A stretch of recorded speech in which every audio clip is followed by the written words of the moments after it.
আধ্যাত্মিক সাধক পুরুষ সলেমান শাহ। কুষ্টিয়া ভেড়ামারা উপজেলার গোলাপনগরে রয়েছে সলেমান শাহের মাজার। আধ্যাত্মিক সাধক সলেমান শাহের জীবন কর্মের জন্য তিনি আজও হাজারো ভক্তের মাঝে বেঁচে আছেন। তাই প্রতি বছর গোলাপনগরে লাখো ভক্তের পদচারণায় মুখরিত হয়ে ওঠে গোলাপনগর। পদ্মা নদীর কূলবর্তী ভক্তের বসে 2 দিনব্যাপী মিলন মেলা। লাখো লাখো ভক্তের ভিড়ে মুখরিত হয় এলাকা।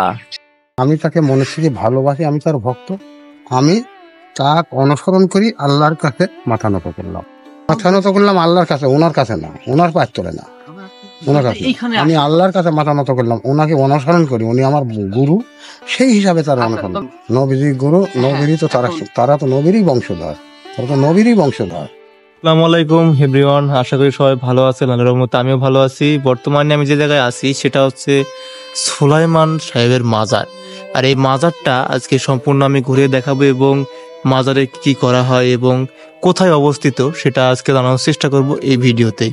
আমার পিছনে দেখতে পাচ্ছেন যে সেই মাজারের গেট, এই যে সেই মাজারের গেট। তো আমরা এখন ভিতরে প্রবেশ করছি, দেখতে পাচ্ছেন।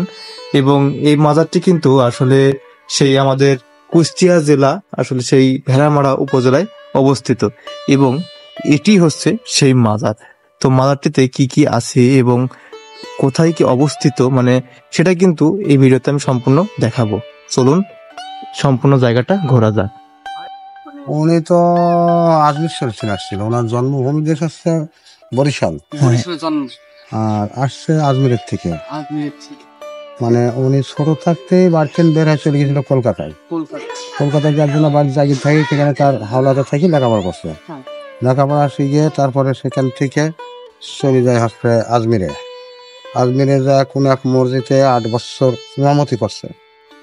ইমামতি করার পরে তারপরে আজমিরে মাদ্রাসায় পড়ছে। ওখানে মৌলানা টাইটেল পাস করছে। পাস করার পরে তারপরে ওই পাকিস্তানের আব্দুল শুকুর মালুম বাবার সাথে দেখা, ওনার কাছে উনি বায়াত গ্রহণ করেন। ওনাকে বায়াত গ্রহণ করার পরে ওনাকে এই দেশে পাঠায় দেয় ইসলাম প্রচার করার জন্য। ইসলাম ধর্ম, হ্যাঁ, ওনার সব আছে কিন্তু নাই, মানে ছোট থাকতে বাড়ছেন একবারে, ওর সাথে কোনো যোগাযোগ অফ করি এই পথে চলে আসে। ওদের সাথে কোনো সম্পর্ক নেই। বাবা মার কি কোনো খোঁজ জানে যারা আর কি? তারা জানে কিন্তু জানলেও মানে তাদের এখানে আসা নিষেধ। কেন? তাদের সাথে কোনো সম্পর্ক উনি রাখেন নাই। তো কারণ কি না রাখার? বাপ মার সাথে, উনির সাথে বাপ মার সাথে সম্পর্ক রাখলে তারা এই পথে সে কামাই করতে পারতো না, এত দূর অর্জন করতে পারতো না। না, উনি তো ইসলাম ধর্ম গ্রহণ করেছেন। হ্যাঁ, ইসলাম ধর্ম গ্রহণ করতে হলে, ইসলাম ধর্ম গ্রহণ করার পরে একজন আল্লাহর ওলি হতে হলে অনেক কিছু দরকার আছে। দুনিয়াদারি, তার জন্য দুনিয়াদারি। বাপ মারা কি ইসলাম ধর্মই না অন্য ধর্ম? হ্যাঁ, ওনারা মুসলিম জগৎ তো ইসলাম ধর্মই। আচ্ছা আচ্ছা। এখন ইসলাম ধর্ম ছাড়া, মুসলমান কি ইসলাম ধর্ম ছাড়া কেউ আছে? না। তাহলে উনি একজন আল্লাহর ওলি, ওলি হতে লাভ করার পরে সে তো কোনো দুনিয়াদারির দিকে তাকালে সে আল্লাহর ওলি হতে পারবে না। তাহলে ওই উনাকে যে সবাই করছে আর কি, যারা উনার ভক্ত, ওনাকে এক কথা বোঝা যায়, আমি তাকে মনে থেকে ভালোবাসি, আমি তার ভক্ত। আমি তাকে অনুসরণ করি, আল্লাহর কাছে মাথা নত করলাম, তার অনুসরণ করি। হ্যাঁ, তাহলে কিন্তু ইসলামে তো আছে যে আমি মানে মাথা নত করলাম আল্লাহর কাছে, ওনার কাছে না, ওনার পায়ের তলে না, ওনার কাছে। আমি আল্লাহর কাছে মাথা নত করলাম, ওনাকে অনুসরণ করি। উনি আমার গুরু, সেই হিসাবে তার অনুসরণ। তবে এইখানে আরেকটা জিনিস আছে যে আমাদের মানে গুরু বলতে গেলে আমাদের নবীজি হচ্ছে আমাদের গুরু। নবীজি গুরু, নবীরই তো তারা তো নবীরই বংশধর, তারা তো নবীরই বংশধর। হ্যাঁ, আল্লাহর ওলি যারা, আল্লাহর ওলি যারা সারা পৃথিবী, সারা জাহানি যারা আল্লাহর ওলি, তারা তো নবী হতে লাভ করার পরেই তো তারা নবীর বংশ হলো। নবী হলো না হলো কি করি? তবে কিন্তু আমাদের নবীর অনুসরণ করেই তো আমাদের সব শিক্ষা। হ্যাঁ, মানে এনার মাধ্যম দিয়ে, আমি যখন আল্লাহকে ডাকছি, তখন উনি একটা উসিলা, উনি তো একজন ওসিলা। আমি ডাকছি তো আল্লাহকে, ওনার মাধ্যম দিয়ে। কোর্টে কেস করলে একটা উকিল লাগে না? এটাও তো তাই। ঠিক আছে, কিন্তু এখন আমাদের নবীজি তো এখানে বাদ পড়ে গেল না। বাদ পড়বে কেন? কারণ যেহেতু আমরা তো এনার ওসিলা দিয়ে এনে আমার জন্য সুপারিশ করবি নবী সাহেবের কাছে। আমরা তো নবীর উম্মত, আমরা কি ওনার উম্মত? আমরা নবীর উম্মত। আমি সেটাই বলবো, আমরা নবীর উম্মত। অর্থাৎ আমরা তার কাছে একটু লালি দালালে সে ওনার কাছে সুপারিশ করবি, উকালতি করবি। যারা আল্লাহর নবী কিন্তু আল্লাহর দোস্ত, আল্লাহর নবীকে বাদ রাখি তার আইন অনুসার বাদ রাখি যারা চলবে তাদেরকেই সেই খাতার থেকে নাম কাটা। কিন্তু তাকে আমার ভেতরে রাখি, আমি যদি কালে তার নামের পর বিরাজ করি, অবশ্যই সে অটোমেটিক।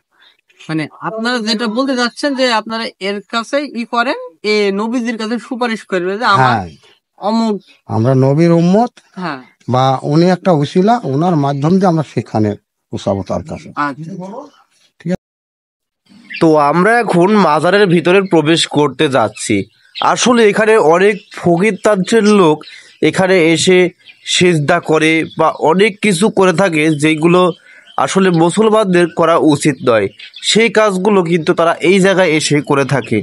আসলে এই বিষয়গুলো অনেক খারাপ এবং আমরা কিন্তু ভিতরে ঢুকে পড়েছি এবং চারিদিকে ঘুরে দেখতেই পাচ্ছেন যে এটি হচ্ছে সেই সুলেমান শাহ এর মাজার, আর এটি হচ্ছে সেই সুলেমান শাহের কবর। সুলেমান শাহ চিশতি রাদিয়াল্লাহু তাআলা 1971 সালে মুক্তিযুদ্ধের পাক হানাদার বাহিনীর ব্রাশফায়ারে তিনি এবং তার 8 সহচর শহীদ হন। তারপর থেকেই এই মাজারটি তৈরি করা হয়।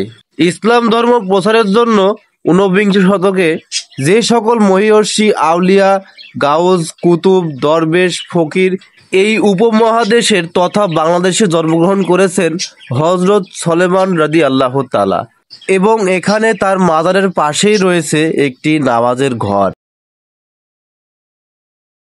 মাজারটা কিন্তু সম্পূর্ণ আপনাদের ঘুরিয়ে দেখালাম যে ভিতরে কি আছে না আছে।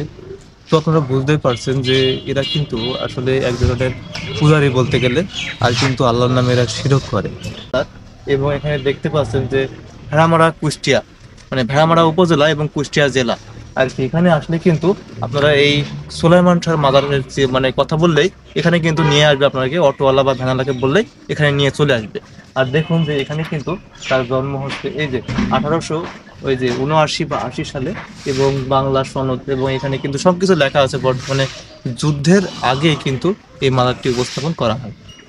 সো আমরা এখন যে জায়গায় আছি সেটা হচ্ছে সেই সুলাইমান শাহ এর মাজারের পাশেই কিন্তু একটি মসজিদ, এবং সেই মসজিদটি আর কি অনেক মুসল্লি আর কি নামাজ পড়ে। এখানে কিন্তু যারা হচ্ছে গেস্ট বাইরের থেকে আসে এবং অন্যান্য অনেক জায়গার থেকে আসে, তাদের কিন্তু খাবারের ব্যবস্থা এবং থাকার ব্যবস্থা করার জন্য এই যে এই ঘরগুলো, এই যে দেখতে পাচ্ছেন, এই ঘরগুলো কিন্তু তাদের থাকার জন্য।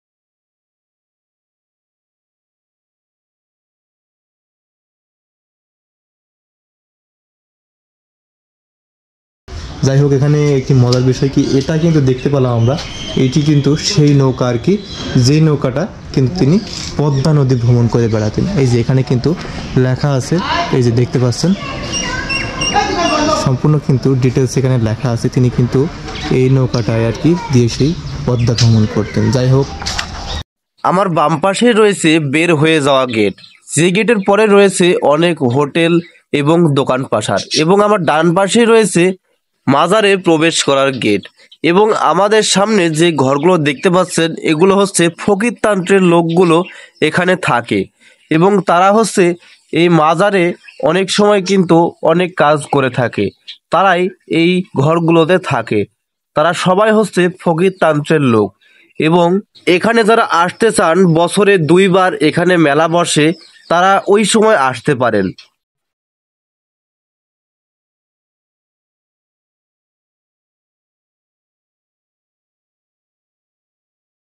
যাই হোক, এই কুষ্টিয়া জেলা আসলে ভেড়ামারা উপজেলা, এই জায়গাটুকু আসলে কিন্তু আপনারা এই সুলাইমান শাহ এর মাজারে আসলে ছোট্ট একটি পরিবেশে অনেক সুন্দর একটি জিনিস দেখতে পাবেন, যেগুলোর ভিতরে আসলে সব কিছু ঘুরিয়ে দেখানোর চেষ্টা করলাম।